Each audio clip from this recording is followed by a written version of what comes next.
de la Haute-Gaspésie, bienvenue à votre bulletin de nouvelles, une présentation de TC Média et de Télévision Haute-Gaspésie. Je suis votre hôte pour la prochaine demi-heure, Dominique Fortier, et j'ai en ma compagnie mon analyste et commenteur expert de l'actualité haute-gaspésienne, Monsieur Mathieu Lalonde-Terrien. Bonjour Mathieu. Salut Dominique. Alors, de nouveau dans nos studios pour commenter une Ouais. semaine faste en actualité et qui a débuté justement avec une conférence de presse qui avait lieu ce jeudi matin. Alors, pour les gens qui nous écoutent en direct, ça vient tout juste de se produire.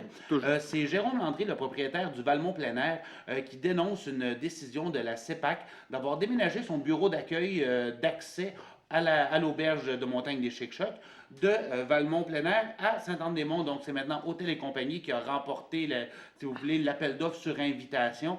Et c'est à partir de Hôtel et Compagnie que se fera dorénavant l'inscription et la navette pour se rendre à l'auberge de Montagne des Chic-Chocs. Et dans la soumission, la CEPAC a fait des changements aussi, je crois. Ils ont changé le 5 km nécessaire pour l'appel d'offres à 16 km, ce qui arrive tout juste justement à Hôtel et Compagnie, ce que déplore le propriétaire Jérôme Landry ainsi que le maire de Capcha, ce qui fait perdre des revenus à la municipalité. Donc, il y a quelque chose. C'est normal aussi qu'ils font un point de presse, tant qu'à moi, pour déplorer ce qui vient d'arriver, parce que c'est une perte de revenus pour la municipalité et pour Jérôme et pour son restaurant d'ailleurs. C'est lui qui s'occupait de ça. Et sans prendre parti pour un ou l'autre, Non, effectivement. il y a lieu de se questionner sur la pertinence de justement envoyer les gens à Sainte-Anne-des-Monts, s'inscrire, prendre une navette, revenir sur leur pas pour aller à Capcha et ensuite se rendre à l'auberge de Montagne. Et lors du retour, c'est la même chose. On doit retourner au point d'accès de Sainte-Anne-des-Monts, reprendre sa voiture et repartir.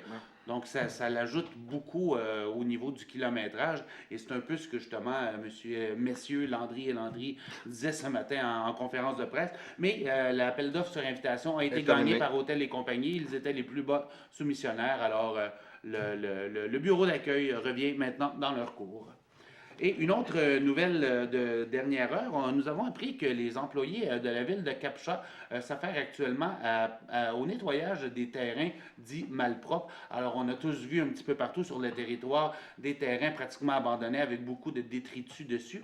Alors, M. Jules Landry a décidé de prendre les choses en main en s'adressant aux tribunaux, donc aller chercher des jugements de la Cour pour que la ville puisse elle-même procéder au nettoyage de ces terrains et ensuite refiler la facture aux propriétaires. Alors, ce que M. Landry me disait, c'est que dans tous les cas, les propriétaires reçoivent des avertissements et lorsqu'ils ne répondent pas, là, on va chercher un jugement en cours et justement, ce jugement-là permet de pouvoir facturer par la suite les propriétaires. Alors, il y a eu une opération qui s'est faite récemment au Capucin au coût de 29 000 qui ont été remboursés par le propriétaire.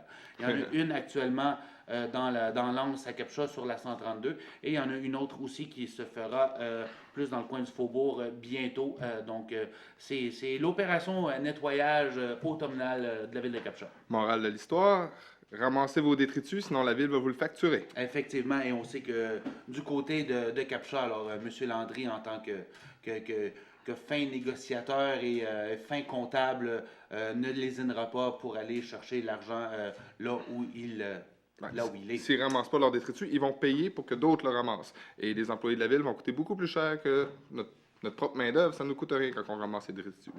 Effectivement. Alors, un petit côté positif, ça va être plus beau quand on va passer. Oui, effectivement, ça c'est un fait. On va revenir brièvement sur une petite controverse, si vous voulez, qui a eu lieu la semaine dernière. J'avais en entrevue la ministre du Revenu national, Mme Diane Leboutillier, qui nous parlait un petit peu encore une fois, du manque de projets qu'il y avait en Haute-Gaspésie. Il y en a des projets en Haute-Gaspésie. Ben, en fait, c'est un peu là, à ce niveau-là, où se situe la controverse, bien que Mme Leboutillier ait parlé qu'il y avait une absence de projet ou qu'il y en avait peu. Ce qu'on a découvert en parlant aux gens de la SADC, du CLD, de la Chambre de commerce, même de la MRC, c'est qu'effectivement, la majorité des projets qui sont déposés, on parle de plus d'une quinzaine depuis le début du règne de Mme Leboutillier. Alors, tous ces projets-là seraient soit coincée dans la machine ou elle fait face à des refus. Alors, bref, lorsque la nouvelle est sortie, écrite de ma plume, Mme Leboutillier était pas contente de la tournure que j'avais donnée à l'article, disant que je faisais preuve de négativisme, alors que ce n'était pas le cas. Je rapportais tout simplement les propos. Mais bref, elle s'est exprimée sur les ondes de Bleu FM pour dire que son message se voulait positif et rassembleur, mais ce n'est pas nécessairement ce que les gens de la MRC ont compris de cette sortie de la ministre Leboutier. C'est pas la première fois non plus qu'elle fait une sortie pour dire qu'il n'y a pas de projet en Haute-Gaspésie. Non, c'est la deuxième fois. C'est la deuxième fois. Puis quand on parle aux gens de la région, il y en a des projets. Tu as parlé de la MRC, la SADC, mais quand on va voir les municipalités, il y en a aussi des projets. Puis c'est facile d'en énumérer quelques-uns pour la Haute-Gaspésie, justement, penser à l'aéroport régional, Exploramer, Orbit aurait besoin d'un aide fédérale aussi. Il y en a, juste à y penser, on en trouve dans toutes les régions. Il me semble que quand on y met un peu de bonne volonté, ça se fait. Oui, tu allais dire. Oui, ben, j'allais rajouter aussi que c'est tous des projets qui viennent du bas vers le haut qui sont refusés, c'est-à-dire des municipalités du coin de la région ici qui sont refusées rendus en haut. Mais quand Mme Leboutier a proposé, elle, de rajouter un agent au niveau à la SADC, elle a dit oui, je vais donner quelqu'un de plus, mais il n'y a pas de sous qui venaient, il n'y avait pas d'enveloppe financière qui venait avec ça pour aider la région. Mais ce n'est pas de ça qu'on a besoin. On en a déjà en développement ici. Ce qu'on a besoin, c'est des enveloppes, des sous, pour pouvoir développer nos projets. Alors, le débat est un peu là aussi, parce que justement, d'un côté, la MRC et les instances de développement local disent exactement ce que tu viens de dire, à l'effet qu'on n'a pas besoin de ressources supplémentaires, alors qu'on en a déjà, s'il n'y a pas d'enveloppe qui vient avec. Et d'un autre côté, ben, on nous dit du côté de la ministre que l'argent est disponible, c'est juste que les gens ne font pas les demandes de la bonne façon et ne sont pas nécessairement dirigés de la bonne façon vers les bons programmes. Donc, c'est en cette matière-là que la ressource financée par Développement économique Canada pourrait venir aller chercher des projets et aider les gens à accéder à l'argent fédéral là où elle est. Dans le fond, on s'est dit, j'ai des bonbons, mais il faut que vous ayez fait telle étape. Et non, ça ne convient pas selon mes standards. Ben, les standards fédéraux, excusez-moi. Alors, il y a des bonbons, mais il faut les trouver. Il faut les trouver. Il faut qu'ils soient acceptés et donnés. Ça me fait penser à quand on joue avec un petit chat avec une ficelle. On dit, regarde, viens jouer. Puis quand le chat vient jouer, ben non, finalement, il n'y a pas de jeu pour le chat. Alors, bref, c'est un débat qui est loin d'être terminé, puisque cette ressource, cette fameuse ressource-là, ça fait plus d'un an que Mme Leboutier veut la mettre en place, et ça fait plus d'un an que les élus locaux disent, ben, pas d'argent, ben, on n'en veut pas de votre ressource. Pour résumer grossièrement, c'est un peu ça. Alors, c'est un débat qui risque de continuer à faire surface encore pendant un certain temps. Pour ce qui est de cet agent-là, cette ressource-là, il y a la Chambre de commerce qui a démontré un intérêt. Mais eux aussi, je crois qu'ils désirent qu'il y ait une enveloppe qui suit avec, parce que sinon, ça ne sert à rien de prendre un autre agent de développement. On en a déjà en masse. Alors, oui, comme tu dis, c'est un débat Je vais rester là sur ça. Alors, sur une note un petit peu plus tragique, encore une fois, un accident qui a lieu exactement au coin des routes 132 et Bellevue. Le 11 septembre dernier, il y avait eu une violente collision entre un véhicule et une motocyclette Spider. Et la dame avait eu de graves blessures. Alors, cette fois-ci, c'est sans graves conséquences, pas de blessés. Mais encore une fois, même intersection, même genre d'accident où quelqu'un omet de céder le passage et on a droit à un impact latéral. Alors, reste à savoir si on va demander peut-être au niveau de la municipalité que le ministère des Transports se penche sur cette question-là, puisque ce n'est pas la première fois et il risque d'en avoir d'autres car c'est quand même un coin assez piégeux. 2 en 2 semaines, à un moment donné, il faut se poser des questions puis agir probablement. Il va falloir que la municipalité regarde ce qui peut être fait en lien avec le ministère des Transports, effectivement. Et d'habitude, lorsqu'on veut un changement au niveau des routes, que ce soit au niveau des lumières de circulation ou changer de limite de vitesse, on est mieux de s'y prendre tôt, car ça peut être long avant qu'on obtienne la satisfaction. Les processus administratifs sont toujours très longs et parfois pour rien. Parfois, surtout lorsqu'il s'agit de sécurité. Mais... Surtout pour la sécurité de nos concitoyens. Alors, on verra qu'est-ce qu'il en découle. Alors, la campagne électorale est bien lancée et avant de faire la tournée des villages, déjà un rebondissement à Sainte-Madeleine de la Rivière-Madeleine. Alors, Joël Côté, le maire sortant, qui avait présenté ses couleurs, il se sollicite un 3e mandat. Il fait face à Arlette Fortin, la directrice de l'association touristique. Et il y a aussi M. Michel English, que je vais rencontrer la semaine prochaine. Ah, 3e candidat? Un 3e candidat, oui, un retraité, nouvel arrivant à Madeleine depuis quelques années. Alors, je vais avoir la chance de le rencontrer la semaine prochaine. Il n'est pas encore au courant, mais oui, je vais aller vous rencontrer, M. English. Alors, ce sera l'occasion de présenter une autre vision, justement pour Sainte-Madeleine, mais avant de se rendre là. L'ex-présidente de l'association touristique, Mme Camille Jalbert de Sainte-Madeleine, a fait une sortie en règle contre le maire Joël Côté en lui reprochant, dans le fond, de vouloir museler les gens de l'association touristique autour de tout ce qui se fait au fort de Cap-Madeleine. Alors, oui, ça peut ressembler à une espèce de lutte de pouvoir entre deux factions ici. D'un côté, on sait que l'association touristique avait travaillé fort pour tenter d'aller chercher des sous pour la réfection du fort. Mais pendant ce processus-là, il y a eu Pêche et Océan qui a légué les forts et la municipalité de Madeleine en a fait l'acquisition. Oui. Donc, c'est elle qui a signé les derniers papiers pour la réparation du fort et qui a conclu justement les travaux. Conclusion. Alors, Le début de la démarche avait été fait par la municipalité, si je ne euh, me trompe pas. concernant les travaux, ben, il y avait Les eu travaux, une partie des les négociations là, avec Des le né- fédéral. Oui, à une négociation avec le fédéral, mais pour amener les travaux, l'association Oui, pour les touristique travaux. avait joué un rôle là-dedans. Donc, bref, on se tire la couverture des deux côtés, à savoir à qui revient le crédit des travaux effectués sur le fort de Cap-Madeleine. S'il n'y avait pas eu d'élection, on n'en entendrait pas parler. C'est parce que les deux candidats veulent tirer la couverture chacun de leur côté pour dire non, le phare c'est grâce à moi, non, c'est grâce à moi. Finalement, bien, c'est grâce aux deux, probablement. Les deux ont travaillé dessus et les deux méritent leur travail. Il faudrait qu'ils travaillent plus en collaboration, tant qu'à moi. Et la problématique là-dedans, c'est que d'un côté, on reproche à Joël Côté d'avoir envoyé des lettres aux gens de l'association touristique pour leur dire de ne pas s'exprimer publiquement aux médias par rapport au fort, que c'était une responsabilité qui revenait à la municipalité. Alors, c'est ce qui a un peu mis le feu aux poudres. C'est comprenable aussi. Quand tu es l'autre candidat qui va se présenter, tu n'as pas envie d'être bâillonné. Effectivement. Et d'un autre côté, la semaine prochaine, Joël Côté fera une conférence de presse pour souligner la fin des travaux au fort de Cap-Madeleine. Ça va être un bon moment pour lui poser des questions par rapport à l'élection et de ce projet. Effectivement. Alors, bref, l'harmonie continue de régner à cette Madeleine de Rivière-Madeleine.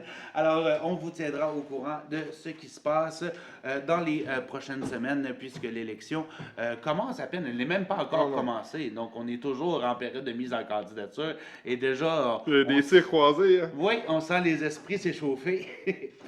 On parle brièvement du service de pompiers de la Haute-Gaspésie. Oui, en recrutement. En plein recrutement, oui, mon cher Mathieu, on cherche des gens, et pour ne pas utiliser le mot désespérément, mais on cherche vraiment des gens, parce que si on regarde un petit peu ce qui s'est passé dans d'autres municipalités avoisinantes, Notre-Dame-du-Bon-Portage, qui est une ville dans le Bas-Saint-Laurent, a décidé de mettre fin à son service d'incendie et de se rallier à Rivière-du-Loup, puisqu'il n'était pas capable de recruter des gens.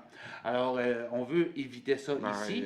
ici, on est quand même assez éloigné. Si on perd nos centres, nos petites casernes locales, quelle grande caserne d'arrivée, on ne peut pas aller avec Matane, on ne peut pas aller avec plus loin. Non, non. Effectivement, et c'est pour ça que c'est très important d'aller en chercher. On espère aller en chercher peut-être une dizaine, peut-être une quinzaine, le plus possible, puisque c'est des cohortes qui s'entraînent pendant 1 an et demi environ avant d'avoir leur diplôme ou leur certificat officiel pour pratiquer. Donc, la période de recrutement est en ce moment.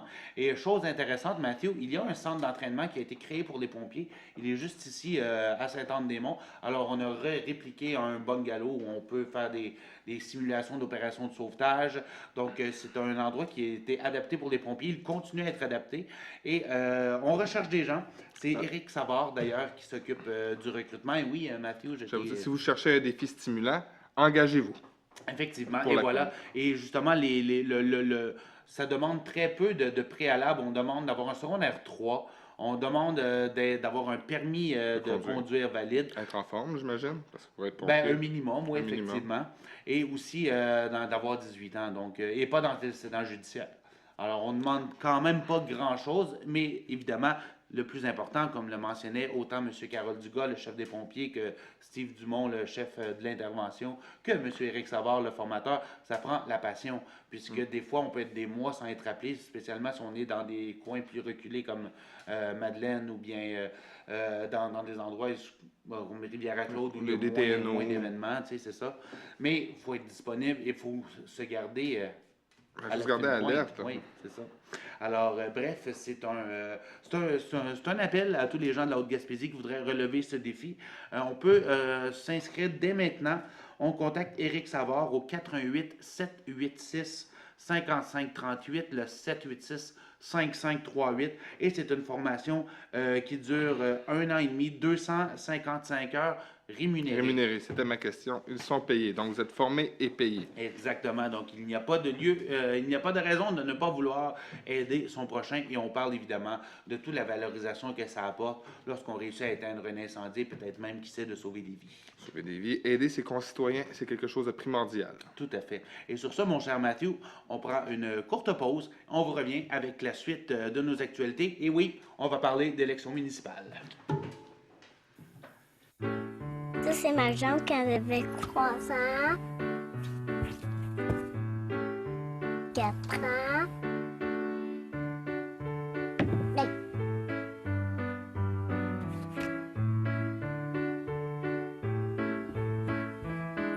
1, 2, 3, 4, 5. J'ai 5 ans et j'ai 5 jambes. C'est ma jambe de ski. De retour à notre bulletin de nouvelles de la Haute-Gaspésie, toujours en compagnie de Mathieu Lalonde-Terrien et en bon politicologue que tu es, on se tourne vers les élections municipales. Alors, on fait un petit tour d'horizon, encore une fois, en partant de l'ouest vers l'est. Alors, à Capcha, on a une lutte entre Marie Gratton et le maire sortant de plusieurs années, Jude Landry. Alors, Marie Gratton, je l'ai rencontrée cette semaine. Elle nous parlait un petit peu de son plan de match. Elle veut davantage de participation citoyenne. Elle veut que les gens se sentent impliqués, puissent proposer des projets, puissent aussi critiquer les décisions lorsque c'est le cas. Elle veut que les canaux de communication soient de plus en plus ouverts entre la communauté et les élus. Et également, ce qu'elle me mentionnait, c'est qu'il y a des projets qui peuvent être mis en place à Capcha, mais justement pour inciter les gens à arrêter, puisqu'on est la porte d'entrée de la Gaspésie. Donc, on aimerait ça justement avoir quelque chose d'attractif. Il y a justement un projet que elle, en tant que présidente du comité de développement de Capcha, a mis en place actuellement une espèce de Moment Factory ou de Nova Lumina version Capcha, version Alpes municipale. On est en étude de faisabilité et on devra avoir des résultats probablement à l'hiver, à savoir si le projet pourrait être réalisé. Moi, j'ai des questions quand on parle souvent de il faut aller voir la participation citoyenne, essayer de soulever ça. Mais la participation citoyenne, premièrement, elle se passe déjà une fois par mois aux rencontres municipales. C'est pas tous les citoyens qui peuvent y aller, qui ont l'intérêt d'y aller. Ça en est déjà un forum où les citoyens peuvent s'impliquer et déposer aussi des projets. Donc, moi, c'est sur la faisabilité et le comment est-ce qu'elle veut le faire. Parce que dire, oui, on veut avoir plus de participation citoyenne, mais il y a déjà des mécanismes qui sont en place. Oui, effectivement. Et justement, le conseil de ville, c'est une très bonne façon, en partant, de s'informer. Mais encore là, ça, c'est une responsabilité citoyenne. Vous voulez savoir ce qui se passe dans votre ville? Ben, allez au conseil de ville ou lisez les journaux ou écoutez-nous. Écoutez-nous. On vous parle de ce qui se passe. Alors, ensuite, à Sainte-Anne-des-Monts, ben, jusqu'à maintenant, Simon Deschênes semble seul et voguer vers un couronnement. Alors, C'est un peu ce que j'avais prédit à ma première rencontre. J'imaginais mal quelqu'un se présenter contre Simon, même si le taux de participation avait été bas à la partielle, il est rentré tellement fort que ça peut faire peur à certaines personnes. Et on n'a pas encore eu le temps de voir Simon ouvrir ses dossiers à lui. Présentement, il a été dans la continuité de Mme Pelletier. Et je crois que ça va être encore ça, s'il gagne, pour la prochaine année. Le temps de bien chausser les souliers du maire et d'apporter sa couleur à lui. Mais si on fait un rapide récapitulatif, lorsque Simon Deschênes était en élection partielle, il m'avait parlé de 3 dossiers. La réfection de l'Aréna, c'est en cours actuellement. C'est en cours. La Maison de la Culture, alors on sait que ça a été accepté, on attend la visite du ministre pour l'annoncer, mais il y aura bel et bien travaux. Ce dossier-là était déjà bien avancé à l'époque de Mme Pelletier. On attendait après Québec. Oui, la municipalité avait fait son travail, c'était à Québec ensuite de faire le sien. C'est ça, c'était les dossiers que Simon voulait voir aboutir finalement. Alors ça, mais un projet nouveau, c'était le village des pêcheurs à Tourelle, qui est chapeauté par des citoyens là-bas. Le projet est toujours sur la table. Malheureusement, on a des problèmes de disponibilité de matériaux. Alors on attendait après un fournisseur pour les matériaux pour le village des pêcheurs. Alors il y aurait des petits retards, mais le projet ne serait pas abandonné, serait simplement reporté. Alors c'était un peu ce qu'il y avait dans l'assiette de Simon Deschênes Saint-Anne-des-Chênes. Jusqu'à maintenant, ce qu'ils voulaient voir se réaliser, en grande partie, c'est en train de se réaliser. Ça, c'est réalisé. Mais contrairement à la mairie, on regarde dans tous les postes de conseillers Oui, et là, bon. il y a de l'action. Il y a de l'action, oui, oui, il n'y a pas un siège de libre et il y en a plusieurs qui vont. Il y a plusieurs candidats dans certains districts. Oui, il y a même, je crois, 2 districts, il y a 3 candidats Oui. par district. Le district 3, il y en a 3, justement. Oui, on a c'est justement Steve Ouimet, qu'on connaît comme président de la Chambre de commerce, Monsieur Portelance. M. Portelance qui travaille ici à l'hôpital, M. André Saint-Amand qui tente un C'est ça. retour, Charles Soucy qui tente un retour, Adjutor Petit-Vallée qui tente un retour également, qui a été candidat contre Micheline Pelletier à la Oui. mairie il y a quelques années de ça. Et justement, la majorité tous les conseillers Veulent se représenter. actuels se représentent Se en ce représentent. moment. Et justement, il y a d'autres gens aussi qui se rajoutent à ça. Je ne les ai pas tous par cœur, mais Il y a Ariane Lévesque qui veut se Ariane présenter. Lévesque, Robert-Carl Vallée, si je ne me trompe pas. Donc, il y a David Thériault David également. Thériault. Alors, Renaud Paquet. Il y a un monsieur Thibault aussi. je crois. Benoît Thibault était déjà là. Il était déjà là, c'est ça. Oui. C'est monsieur Thériault se présente contre monsieur Exactement. Thibault. Donc, il y a quand même beaucoup d'actions, mais pour ça, vous pouvez aller sur le site des élections municipales et vous allez voir tous les candidats qui sont présents. Alors, quand même beaucoup d'actions à Ouais. Saint-Anne-des-Monts. Ben, j'ai fait justement un petit tour sur le site du DGEQ, du Directeur général des élections du Québec, et je voulais voir les jeunes de 35 ans et moins qui se présentaient dans la MRC. J'ai trouvé qu'il n'y en avait pas beaucoup. Je crois qu'il y en a environ 2, si je ne me trompe pas. Il y en a une personne, je n'étais pas sûr. Dans toute la MRC, dans toutes les municipalités de la Haute-Gaspésie, il y a 2 candidats qui ont 35 ans et moins. Ce serait bien aussi que les jeunes puissent toujours prendre la relève. Effectivement, c'est ça. Mais ça demeure un combat Un défi de de tous tout. les instants, oui. Mais justement, si on faisait un petit retour, on va finir d'abord notre tournée, mais ensuite on parlera du taux de participation, justement, en général. Alors, à la Marthe, Yves Soyer est seul candidat pour l'instant. Toujours, oui. À Marsouille, on a Ghislain Deschênes et Jovette Gasse. Qui tente un retour, lui également. Exactement. Les 2 tentent chacun un Oui, retour. oui, 2 anciens maires qui s'affrontent. Alors, et Dario Jean, pour les gens qui se posent la question, il s'est présenté comme conseiller. Comme conseiller, il reste toujours 2 sièges vacants de ce que j'ai vu sur le site du directeur général des élections à Marsouille. Donc, s'il y a des gens qui veulent se présenter, ça termine bientôt. Vendredi, 4h30. Vendredi.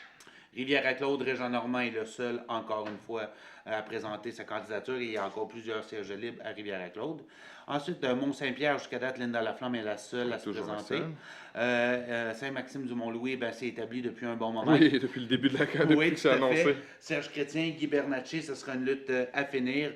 Fils d'un ancien maire de Mont-Louis. Et Serge Chrétien est le maire sortant, alors très intéressant à suivre. Et à Sainte-Madeleine, bien, on en a parlé tantôt, 3 candidats.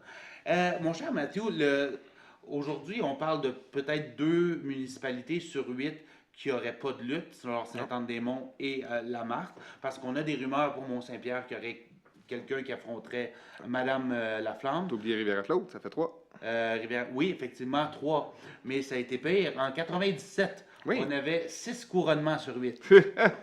Alors, à Capuchon, on avait eu Georgette Pelletier qui avait été élue sans opposition. Et c'était comme ça, à l'exception de La Martre, je crois qu'il y avait eu une élection, et à Sainte-Madeleine, la Rivière-Madeleine. Mais toutes les autres municipalités, par acclamation, et même qu'à Mont-Louis, on a dû réouvrir une 2e mise en candidature parce qu'il n'y avait aucun candidat à la fin de la mise en candidature en 1990. Toi qui connais bien l'histoire un peu de la MRC, 97, c'est dans les tout débuts de la MRC. De la Haute-Gaspésie. Avant ça, c'était Denis-Riverain. Donc, il y avait des villages différents. Je fais en ce moment mes rétrospectives régulières et on parle encore de la MRC de Denis-Riverain. C'est en processus de changement, je crois. Je crois qu'à l'époque de Denis-Riverain, Sainte-Madeleine, la Rivière-Madeleine ne faisait pas partie de la MRC. Là, par contre, il faudrait vérifier. Je ne suis pas. J'étais jeune à l'époque, mais il me semble que ça arrêtait à Gros-Monde, Mont-Louis, dans ce coin-là. Possible. Ça serait à vérifier. Ça serait vérifié, on en parlera la semaine prochaine. Oui. Et si on parlait justement des taux de participation, alors on remonte en 2009 et en 2013. À Capcha, on avait grosso modo aux alentours de 57% de taux de participation, 55% à Saint-Anne-des-Monts. On arrive dans les petits villages, c'est évidemment plus élevé parce qu'il y a beaucoup moins de gens, donc c'est facile d'aller chercher des... Plus souvent aussi, dans certains villages, ça se mobilise très facilement. Oui. Parfois, durant le temps des élections, les mondes, ça se monte en clans. C'est un groupe contre un autre, là, ça va faire des changements dans la ville, ceux qui sont au pouvoir et ceux qui veulent le prendre. Après les élections, ben, la vie reprend son cours dans les villages de l'Est. Et justement, ta théorie se tient bien, puisqu'on parle de 80% de taux de participation à Marsoui, 90% à Sainte-Madeleine-la-Rivière-Madeleine en 2013. Alors, c'était en 2013, si je ne m'abuse, c'était M. Joël Côté, justement, qui sollicitait un deuxième mandat. Donc, quand même, haut taux de participation. Et en 2009, 83% à Sainte-Madeleine-la-Rivière-Madeleine. Et justement, Rivière-à-Claude, si ça se poursuit comme en ce moment, ça serait au moins la troisième élection Sans- sans opposition pour M. Normand. Ben, c'est normal aussi quand ça se produit que le taux de participation est plus bas. Le monde dit, j'ai pas besoin d'aller voter, on sait déjà qui a gagné. Effectivement. Alors, mon cher Mathieu, on va avoir l'occasion de reparler des élections municipales. On aura justement Maxime Esther-Bouchard, troisième candidate à la préfecture, qui sera avec nous dans nos studios la semaine J'ai prochaine. très hâte de voir ce qu'elle va nous proposer pour la MRC. On sait déjà qu'elle avait fait il y a quelques années, après l'ouragan Arthur qui avait passé ici, qui avait fait quelques ravages. Elle avait mobilisé un peu ses concitoyens pour le chemin du portage, la côte Atiba, comme on appelle dans le coin. Oui. Donc, il reste à savoir aussi si elle a d'autres projets pour la MRC. Ben moi, je l'ai rencontré pour le journal. Il y a plusieurs idées qui sont sorties, mais je vais la laisser nous dire ça en ondes la semaine prochaine. Alors, course à 3 à la préfecture de la Haute-Gaspésie, Alain Cormier, Frédéric Deroy, Maxime Esther-Bouchard. Et il va y avoir d'ailleurs un débat le 18 octobre, débat organisé par la Chambre de commerce et moi-même. Donc, je vais co-animer avec Maître Jean-François Roy ce débat des candidats à la Bien hâte de voir préfecture. ça. C'est le 18 octobre à 19h à la Maison de la Culture de Sainte-Anne-des-Monts. La population est invitée à y assister, évidemment. Alors, rapidement, mon cher Mathieu, Patrice Michaud, encore une fois, des Oui. honneurs pour lui. Cette fois-ci, on lui donne le titre d'ambassadeur pour secondaire en spectacle. C'est lui qui aura le bonheur d'accompagner les jeunes pendant leur expérience au Pan québécois. Alors, on sait que les finales locales régionales, ensuite, on s'en va à un grand pow-wow provincial où les jeunes peuvent tous jouer ensemble sur une même scène. C'est un ambassadeur aussi de la Gaspésie, de la Haute-Gaspésie Ouais. et de Captcha. On est tellement fiers de notre petit Patrice Michaud. Je suis très content pour lui. Et l'année dernière, la porte-parole de son air en spectacle était nul autre que Claude Pelgag. C'est ça, j'avais je n'étais pas sûr, je ne vais pas dire de niaiserie. Alors, 2 années de suite avec quelqu'un de la Haute-Gaspésie. Et Patrice Michaud, justement, on voit à l'écran son vidéoclip Kamikaze, extrait de son album Almana. Alors, Patrice Michaud, encore une fois, sous les projecteurs. Et oui, il le mérite bien, on peut le dire sans trop se tromper. Par la suite, l'ensemble vocal Les Voyous s'arrêteront à la chapelle de Cap-au-Renard afin d'y présenter un spectacle a cappella samedi le 14 octobre à 19h30. Alors, Les Voyous, c'est cette dizaine de chanteurs qu'on voit ici à l'écran. Alors, on reprend des chansons, autant des chansons traditionnelles espagnoles, corses, que Passe-moi la POC des colocs ou Sweet Dreams de Annie Lennox. Alors, un répertoire très varié. Et ça donne un résultat quand même assez surprenant. Ça va être très intéressant. Je pense que je vais aller faire un petit tour, aller voir de quoi ça pourrait avoir l'air. Les chansons a cappella en groupe, c'est merveilleux de voir les différents tons de voix puis les notes qu'ils peuvent produire. Ça va être très intéressant. Je suggère à la population de la Haute-Gaspésie d'aller y faire un tour. Et pour ajouter justement une petite touche d'intérêt, ce sont tous des Gaspésiens. Bon, des gens de chez nous. Et voilà. Et d'ailleurs, on peut réserver ses billets. On peut appeler Michel Doran au 967-1456, 967-1456.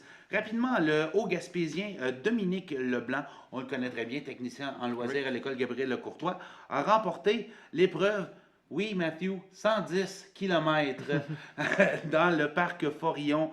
Alors, 110 km, ça correspond à 13 heures, 44 minutes et 36 secondes sans arrêt de sprint dans les parcs Forillon sur un dénivelé de 3300 mètres en côte et en montagne. Alors, félicitations. Chapeau à Dominique Leblanc. Et d'ailleurs, c'était un aboutissement pour un été qui a été ponctué par plusieurs participations à des courses, justement, où il a toujours très bien performé. Alors, cette fois-ci, 110 km. Et en plus, laissez-moi trouver quelques statistiques ici. 13h44 et la personne la plus proche, la deuxième position, 14h05. Donc, quand même 20 minutes d'avance sur la deuxième place. Alors, chapeau, Dominique. Et on termine avec un sujet qui me tient beaucoup à cœur. Vous savez que... Les chats? Les chats, exactement. On s'occupe des chats depuis maintenant un bon petit bout de temps. Voici Arthur. Arthur, ça fait 3 semaines qu'il est chez nous. Il n'a pas encore trouvé de famille d'accueil. On veut lui trouver une famille d'accueil. Appelez-moi. On veut que Arthur puisse se faire adopter. Chaton adorable, extraordinaire, affectueux, très enjoué. Alors appelez-moi 88 763 8126. Et on termine, mon cher Mathieu, avec la journée porte ouverte au Carrefour Jeunesse Emploi. Alors, le 11 octobre, entre 9h et 15h, on peut aller découvrir tous les services. Il y a des nouveautés aussi au Carrefour Jeunesse Emploi. Oui. Alors, on peut rencontrer l'équipe, dont son nouveau directeur, Ça me fait plaisir de vous accueillir. Monsieur Mathieu. Alors, on peut vous contacter justement pour s'inscrire. Tu peux donner le numéro de téléphone?